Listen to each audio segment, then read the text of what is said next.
favorito es Johann I. Era el matemático más inteligente. Quizá su hermano Jacob tuviera una visión más profunda de los problemas matemáticos, pero Johann encontraba soluciones elegantes. Los hermanos no se sentían aprecio, pero ambos reverenciaban a Leibniz, se escribían con él, lo apoyaron contra los aliados de Newton y difundieron su cálculo por Europa.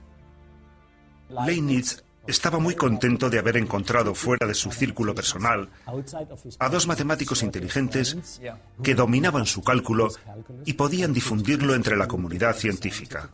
Fue muy importante para Leibniz. Y también fue importante para las matemáticas. Sin los Bernoulli habría hecho falta mucho más tiempo para que el cálculo se convirtiera en lo que es hoy, la piedra angular de las matemáticas. Al menos eso es lo que sostiene Fritz Nagel, gran admirador de la saga Bernoulli.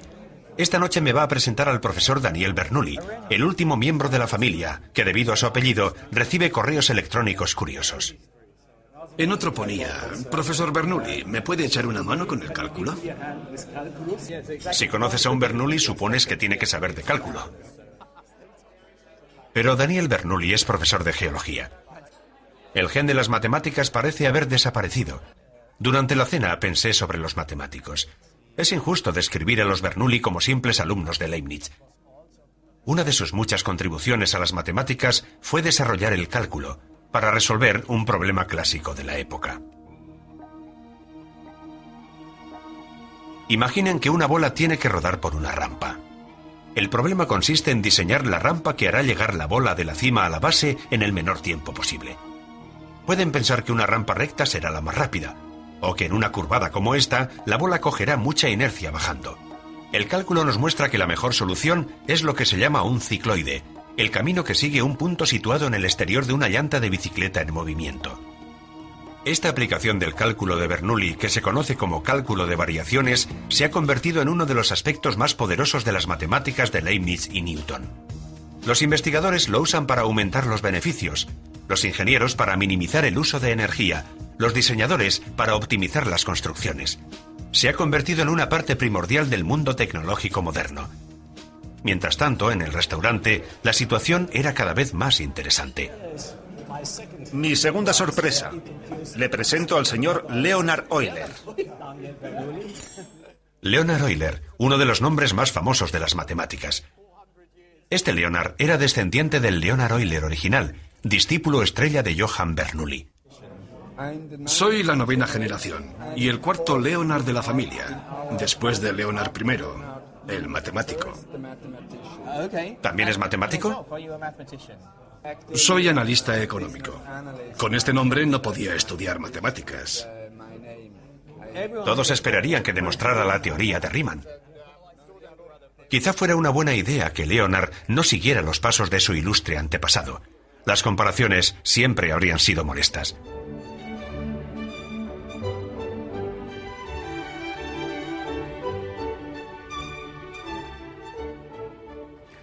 Voy en barco por el Rin y debo reconocer que esta mañana no me siento muy bien.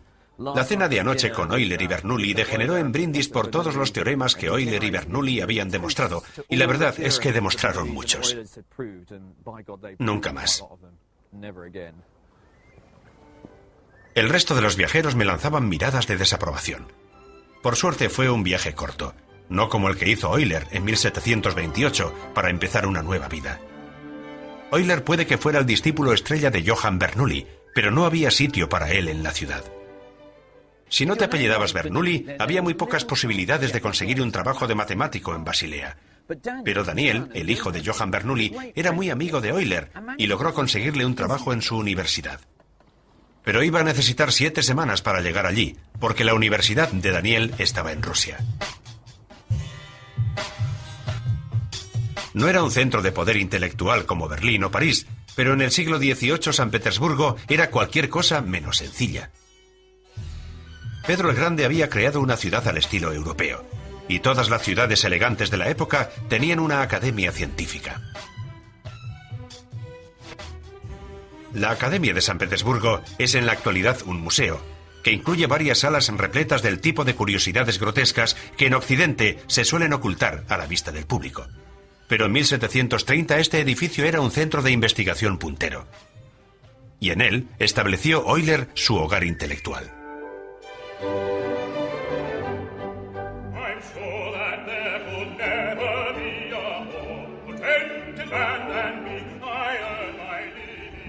Muchas de las ideas que estaban en ebullición en la época, cálculo de variaciones o la teoría de los números de Fermat, cristalizaron en manos de Euler.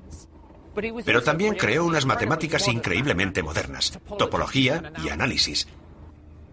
Muchos de los conceptos que como matemático uso en la actualidad fueron creados por Euler, números como E o I. Euler también popularizó el uso del símbolo pi. Incluso los combinó en una de las fórmulas matemáticas más hermosas. E elevado a I veces pi es igual a -1. Un logro asombroso de alquimia matemática. Su vida está llena de magia matemática. Euler aplicó su ingenio a una inmensa variedad de temas, desde los números primos hasta la astronomía y la óptica. Diseñó un sistema nuevo de pesas y medidas, escribió un libro de texto sobre mecánica y hasta encontró tiempo para desarrollar una nueva teoría sobre la música. Para mí es el Mozart de las matemáticas, una visión que comparte el matemático Nikolai Vavilov, con el que me reuní en la casa que Catalina la Grande regaló a Euler.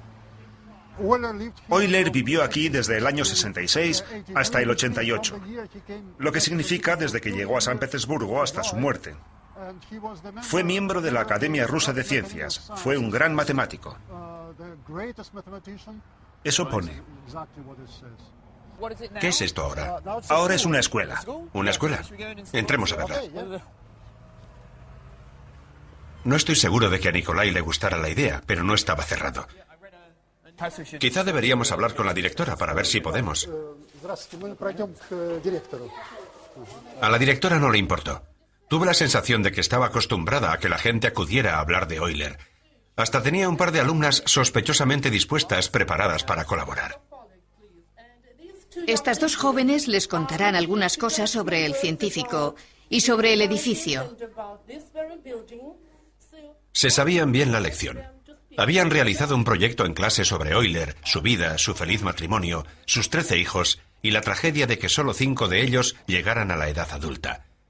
Su primera esposa, a la que adoraba, murió joven, y él comenzó a quedarse ciego.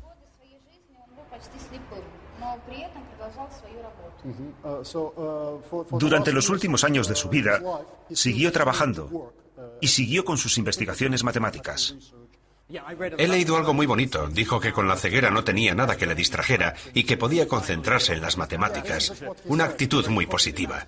Sí, es cierto que lo dijo. Fue una visita inesperada y encantadora, aunque no me pude resistir a husmear y a corregir una de las ecuaciones del encerado cuando todo el mundo se había ido. Para demostrar una de mis teorías de Euler favoritas, necesitaba una copa. Consiste en calcular sumas infinitas, algo que lanzó a Euler a la cima de las matemáticas cuando fue anunciado en 1735. Se coge un vaso lleno de vodka y se echa en este vaso alto de aquí. Luego se coge un vaso lleno solo una cuarta parte, o un medio al cuadrado, y se echa en el primer vaso. Luego se coge un vaso lleno solo un quinto, o un tercio al cuadrado, y se añade al primero.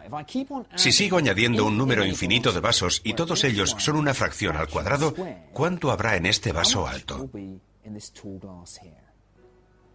Se llamó el problema de Basilea, después de que los Bernoulli no consiguieran resolverlo. Daniel Bernoulli sabía que no se podía echar una cantidad infinita de vodka. Calculó que el total estaría sobre 1 3/5. Entonces llegó Euler. Daniel se había acercado, pero las matemáticas son precisión. Euler calculó que la altura exacta del vodka sería pi al cuadrado partido por 6. Fue una sorpresa enorme. ¿Qué relación tenía añadir fracciones al cuadrado con el número pi? El análisis de Euler demostró que eran dos lados de la misma ecuación. 1 más un cuarto, más un quinto, más un sexto, y así hasta el infinito. Es igual a pi al cuadrado partido por 6. Es un montón de vodka, pero dentro.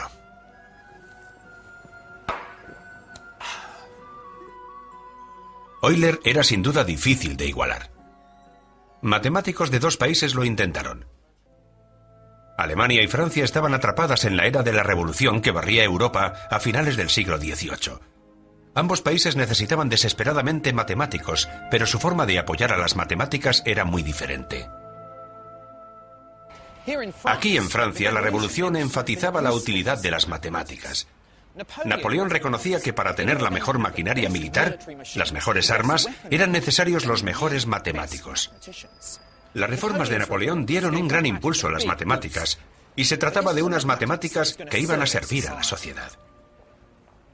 Aquí en los estados alemanes, el gran pedagogo Wilhelm von Humboldt también estaba comprometido con las matemáticas, pero eran unas matemáticas desligadas de las demandas del Estado y el ejército.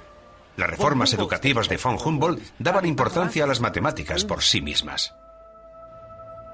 En Francia tenían matemáticos maravillosos, como Joseph Fourier. En la actualidad aún nos beneficiamos de su trabajo sobre las ondas de sonido. La tecnología MP3 se basa en los análisis de Fourier. Pero en Alemania tenían, al menos en mi opinión, al mejor matemático de todos los tiempos. La pintoresca y tranquila ciudad universitaria de Göttingen puede parecer un poco atrasada, pero esta ciudad ha sido el hogar de algunos de los mayores genios de las matemáticas, incluyendo al hombre al que con frecuencia se llama el príncipe de las matemáticas, Carl Friedrich Gauss. Sin embargo, pocos no matemáticos parecen saber algo sobre él. Ni en París. ¿Conoce a Carl Friedrich Gauss? No. No. Ni en Oxford. He oído el nombre, pero no sé decirle. Ni idea. Y me temo que ni en Alemania. No. No sé. No sabe. Pero en Göttingen todo el mundo sabe quién era Gauss. Es el héroe local. Su padre era picapedrero. Y parece lógico que Gauss también lo hubiera sido, pero su madre reconoció su talento y se aseguró de que recibiera la mejor educación posible. Cada pocos años aparece en las noticias algún prodigio que ha terminado el colegio con 10 años o ingresado en la universidad con 12. Pero nadie comparable con Gauss. A los 12 años discutía la geometría de Euclides. A los 15 descubrió una nueva pauta en los números primos que había pasado inadvertida a los matemáticos durante 2000 años. A los 19 descubrió la construcción de una figura de 17 lados que nadie sabía que existiera. Su temprano éxito animó a Gauss a escribir un diario. Se puede leer en la Universidad de Göttingen, si se sabe latín. Por suerte, yo tenía ayuda.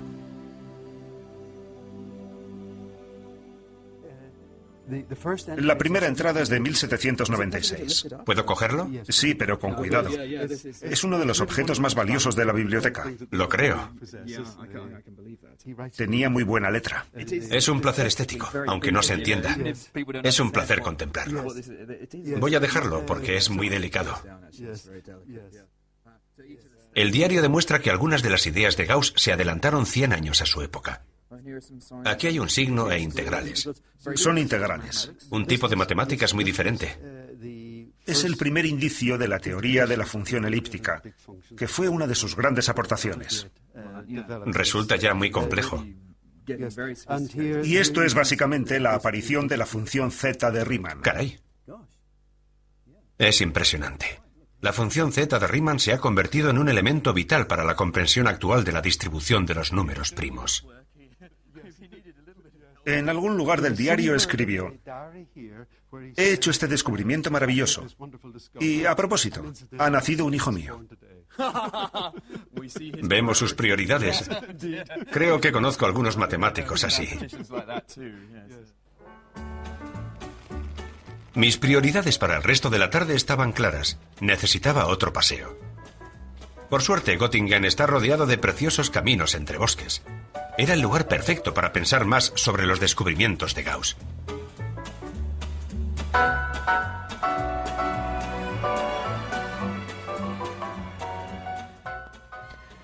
Las matemáticas de Gauss han afectado a muchos aspectos del mundo matemático, pero voy a escoger solo un tema, uno divertido, los números imaginarios.